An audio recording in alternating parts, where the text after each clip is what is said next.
Bonsoir Nicolas. Bonsoir Estelle. Donc premier extrait du nouvel album de Louis-Jean Cormier. Alors c'est l'un des chanteurs les plus populaires au Québec et très beau clip. Il fait partie de cette scène québécoise bouillonnante, aux côtés d'Ariane Moffat, Pierre Lapointe ou encore Mono Grenade. Louis-Jean Cormier, c'est le chanteur du groupe de rock Carquois. Il sort là son deuxième album solo qui s'appelle Les Grandes Artères. C'est une superstar au Québec. Vous l'avez dit, où il a reçu déjà 3 Félix. C'est l'équivalent des victoires de la musique en France et plusieurs disques d'or également.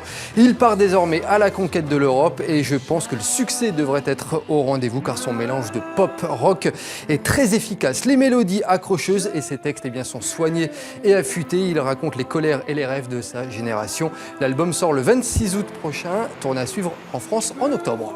Alors du cinéma, présent avec un film époustouflant, Mimosa, la voix de l'Atlas, du réalisateur français Olivier Lacks. Estelle, c'est tout simplement l'un de mes coups de cœur de la semaine. L'action se déroule dans le Haut Atlas marocain, un décor naturel époustouflant à l'écran. Le film suit les tribulations de caravaniers devant transporter le corps d'un Tchèque qui vient de mourir.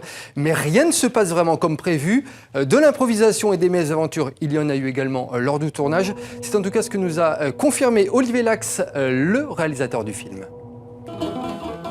الشيخ ديالها قريب يموت. تقدرش دير بحال هكا وصلنا نتسنى في بلادو. كاين واحد خونا اسمه احمد تهلا فيه.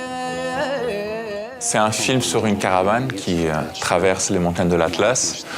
Il transporte un shir, un maître soufi, qui veut mourir chez lui. Il sent la présence de la mort qui s'approche. Malheureusement, il va mourir au milieu du chemin et à ce moment-là, il y a un caravanier qui dit connaître le chemin pour traverser les montagnes, arriver chez lui. Mais il ne connaît pas le chemin, en vérité. C'est un petit voyou qui veut seulement un peu transcendre sa condition sociale et seulement avoir un peu l'argent. Les gens peuvent s'identifier très facilement avec le parcours de ces caravaniers.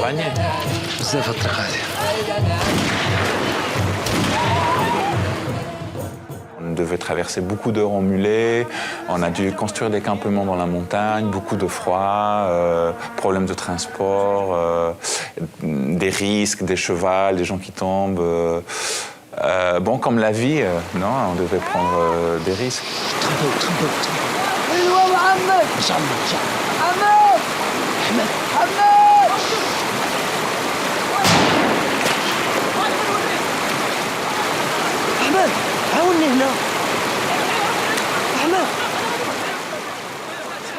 Mimosa, la voix de l'Atlas, sorti en France le 24 août prochain. Du cinéma encore avec un festival en Suisse.